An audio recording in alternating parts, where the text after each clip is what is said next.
Hey guys, we're doing a teardown of this Shimano hub. I'm gonna put in the description the name, but I'm gonna zoom in, see if we can see it right here. And I'm gonna let you be the judge of the quality of this thing. So far, I'm not impressed at all with this. So it says Shimano.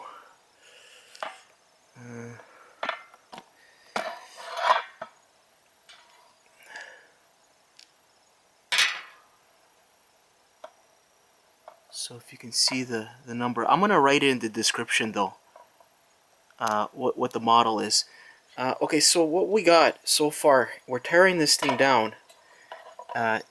So I was a little confused there for a second. How to get this thing off? It was right here. So what I did, this is kind of like a grease cap. So we got, it looks like new grease in there, but inside there it looks like mud. So I put a rag in there. I was cleaning it up, but you can still see all that mess in there. So the way I remove this cap, that's pretty much the only magnetic thing on here.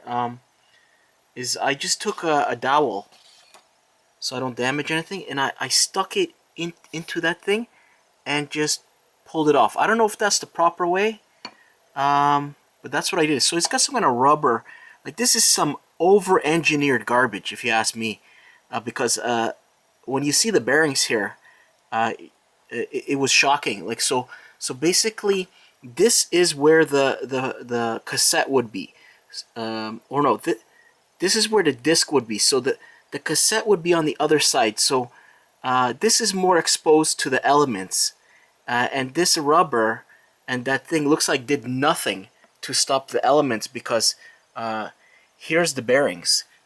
They really do not resemble bearings no more. Like, here's a proper bearings, nice and shiny, right? And those are used. And this is after cleaning them. They look like they're all pitted and rusting. They're not really cleanable. One of them, for some reason, is still looks okay.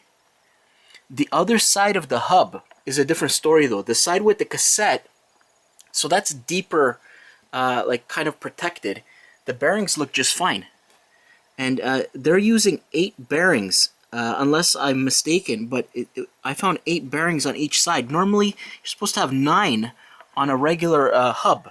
So they're using less bearings, unless I lost them inside there. But so far, it seems like there's 8 on each side. And the cone is totally messed up. I mean, it's still usable, but it's kind of like completely pitted. Not severely, just like uniformly. You could probably sand that down and probably use that, but that's never going to work properly unless you replace that. So the other side though, with the clean bearings, the nice ones, is perfect.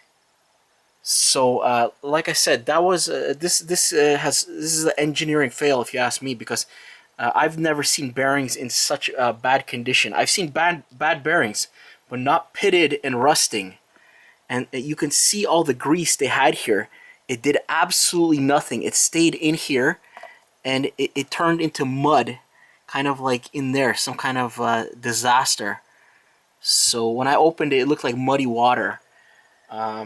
So we're going to continue tearing this down, including the other side, trying to see what the inside looks like. So that's going to be in the part 2, because I'm going to clean this up. That's going to take some time here.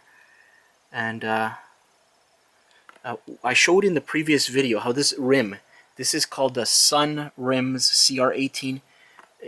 I'm not a big fan of this because it's really hard to stick a tire, any mountain bike tire onto this. So it could be because this is high efficiency. It's kind of narrow, and it's a larger diameter, slightly by a millimeter or two, than a standard rim. So I couldn't get. I had a real hard time to remove the tire, and on the side of the road, even with tools, this is gonna be a nightmare trying to get a tire on and off to change your flat tire or whatever. Okay guys, have a nice day.